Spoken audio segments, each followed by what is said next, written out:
నమస్తే MP news మన ప్రజల న్యూస్ కు స్వాగతం। ఈ రోజు పేపర్లోని న్యూస్ చూద్దాం। పదేళ్లలో దేశానికి ఏం చేశారు, బీజేపీకి ఎందుకు ఓటేయాలి, 40 సీట్లు గెలుస్తాననుకోవడం భ్రమే, దక్షిణాదిలోని 130 స్థానాల్లోనూ ఆ పార్టీకి 15 దాటవు। కేసీఆర్ కూడా అసెంబ్లీ ఎన్నికల్లో 100 సీట్లు గెలుస్తాయని చెప్పాడు। కేరళలో మీడియాతో సీఎం రేవంత్ రెడ్డి వాస్తవంగా 10 సంవత్సరాలు బీజేపీకి అధికారం ఇచ్చింది ప్రజలు। 10 సంవత్సరాలలో వీళ్ళు నల్లధనం తీస్తా అని చెప్పేసి ప్రతి అకౌంట్లో డబ్బులు ఎత్తా అని చెప్పేసి జనాలను ఎంత మభ్యపెట్టిలంటే అంత మభ్యపెట్టిళ్ళు। జనాలు రెండోసారి కూడా పట్టం కట్టిళ్ళు। ప్రతి పౌరునికి అందుబాటులో ఉన్న వస్తువులు మొత్తం ఈ బీజేపీ వచ్చిన తర్వాత ఆకాశానికి ఎక్కినాయి।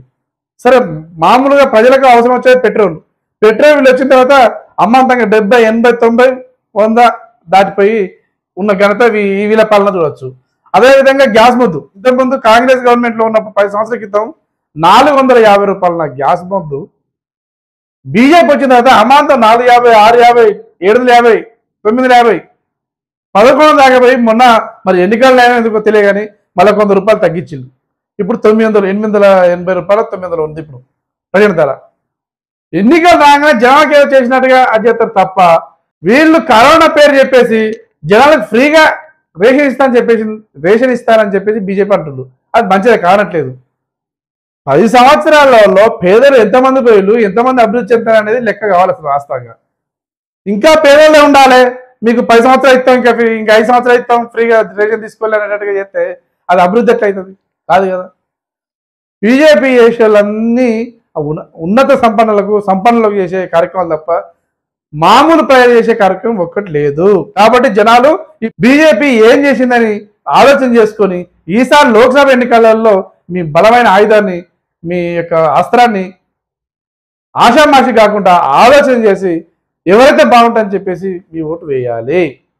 నామినేషన్లు నేటి నుంచే అభ్యర్థులకు తోడుగా నేటి నుంచి సీఎం రేవంత్ రెడ్డి ప్రచారం 20న మెదక్కు, 22న భువనగిరి సభకు కర్ణాటకలోనూ ప్రచారం చేయనున్న సీఎం రేవంత్ రెడ్డి ఇయ్యాటి నుంచి నామినేషన్ల పర్వం స్టార్ట్ అయిందట। ప్రతి సభలోనూ కర్ణాటకలోను నిన్న కేరళకి వెళ్ళి ప్రచారం చేసిండు సీఎం రేవంత్ రెడ్డి।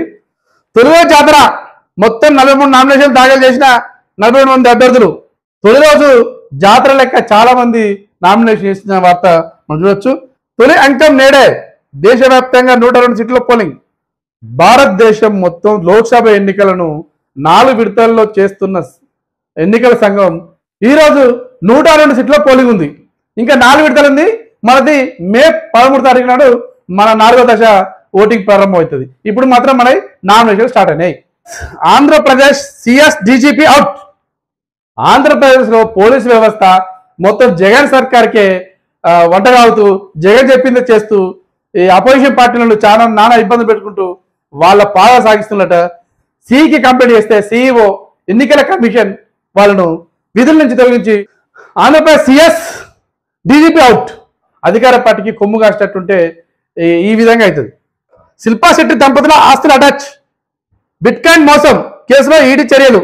హీరోయిన్ శిల్పా శెట్టి వాళ్ళ డబ్బు కొదువున్నట్టుగా ఈ మోసాలకు ఎందుకు పాల్పడుతారో అర్థం కాదు అసలు। ఉన్న డబ్బులతో మంచి హాయిగా జీతం గడపక శిల్పా శెట్టి తన భర్త ఇద్దరు కలిసి బిట్కాయిన్ అనే సంస్థ పెట్టి దాంట్లో డబ్బులు పెట్టుబడి పెడితే దేశంలో ఎవరు అయినంతగా మేము 10% ఎక్కువ ఇస్తామని చెప్తే చాలా మంది హీరోయిన్ కదా, ఒక సెలబ్రిటీ కదా చెప్తే నిజమే కావచ్చు అని చెప్పేసి చాలా మంది పెట్టుబడి పెట్టారట।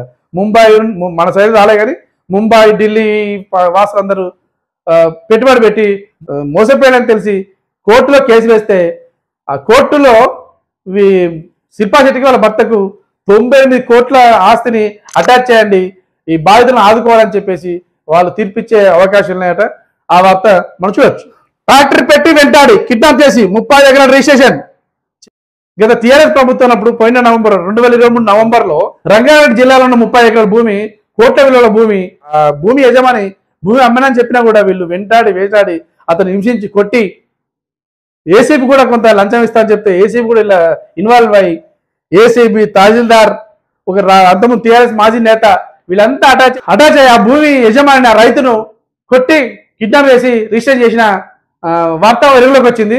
ఇప్పుడు కొందరు దున్నగలను పోలీసులు పట్టుకొని లోపలేసినట। ఇంకెంతమంది ఉన్నారో ఈ భూదంద వెనుక బయటకు వస్తుంది మనకి, కొన్ని ఇంకా రేపు బయటకు వస్తుంది। టచ్ లో 20 మంది కాంగ్రెస్ ఎమ్మెల్యేలను తెస్తారంటే ఇప్పుడే వద్దన్నా. ఎన్నికల తర్వాత రాజకీయాల్లో మార్పులు. కేసీఆర్ అంటాను ముచ్చట్లు. కేసీఆర్ నిన్న తెలంగాణ భవన్లో వాళ్ళ పార్టీ అభ్యర్థులకు బీఫారం ఇచ్చుకుంటా టచ్ లో 20 మంది కాంగ్రెస్ ఎమ్మెల్యేలు తెస్తానంటే నేనే ఇప్పుడే వద్దన్నా, తర్వాత తెస్తా అంటాడు. ఇదే ముచ్చటో మీరు అది తీసుకోవాలి. రోజు రోజుకు ఈ కేసీఆర్ అపర మేధావి, 80,000 పుస్తకాలు మేధావి అంటారు తప్ప ఆ మేధావితనం అనేది అది రోజు రోజుకి ఇచ్చే స్టేట్మెంట్లే అర్థమైపోతుంది. ఎందుకంటే టచ్ లో 20 మంది అట. వీళ్ళని అధికారంలో ఉన్నారని నాకు అర్థం కాదు. కానీ టీఆర్ఎస్ అధికారం ఉంటే టచ్ లో మాకున్నారు ఒక 10 రావాలని ఒత్తాలు వెళ్ళటం అని చెప్పి ఒక అర్థం ఉంటుంది. నువ్వు అధికారం లేవు, నువ్వు అధికారం దగ్గర కూడా లేవు. నీ ఎమ్మెల్యేలు అంతా కాంగ్రెస్లోకి జంప్ అవుతాను అందరూ. ఇప్పుడు నాకు టచ్ లో ఉన్నారు, ఇప్పుడు వద్దు అంటానా, తర్వాత తెస్తా అంటాను అంటే ఇదైనా నవ్వే ముచ్చటేనా? ఇదైనా మాట్లాడే ముచ్చటేనా? రోజు రోజుకు దిగజారిపోయే వ్యవస్థ మాట్లాడతారు తప్ప వీళ్ళు చేసేది ఏం లేదు. ఇదే రాజకీయాలు వీళ్ళవి. ఆయన ఎదుటోళ్ళను తెలివి తక్కువలు, మీరు ఆపోజిషన్ తెలివి తక్కువ అంటే తప్ప దీన్ని పడిచుస్తే ఆయనే తెలివి తక్కువ తెద్దామన్నట్టుగా అర్థమైపోతుంది. రోజు రోజుకు ఒక్కొక్కరు చేజారుతున్న తప్ప ఒక్కరు కూడా వచ్చే దాఖలు లేవు. ఒక్కరంటే ఒక్కరు. మరి అలాంటప్పుడు 20 మంది టచ్లో ఉండరని ఎట్లా చెప్తావు? ఇప్పుడు వద్దన్న తర్వాత ఏమంటే ఇప్పుడు ఎందుకు వద్దంటారా? మరి అప్పుడేం ఏమంటారు? ఎన్నికలు అనేది ఇప్పుడే ఉంటాయి. ఇప్పుడు వస్తేనే ఎన్నికలు వచ్చి ఒక సీట్ అనేది ఇచ్చే అవకాశం ఉంటుంది. తర్వాత దేనికి రావు? ఈ టచ్ లో కాంగ్రెస్ 20 మంది అన్నప్పుడే మనకు అర్థమైపోతుంది కేసీఆర్ ఎంత చాణక్యుడు, ఎంత అపర మేధావు అని. కేసీఆర్ ఫ్యామిలీ అధికారం ఉంటే బతారు, అధికారం లేకపోతే బ్రతకరని ఈ స్టేట్మెంట్ వల్ల మనకు అర్థమైపోతుంది తప్ప వీళ్ళు చేసేది ఒరగబెట్టేది ఏం లేదు. ఇవి 20 వార్తలు.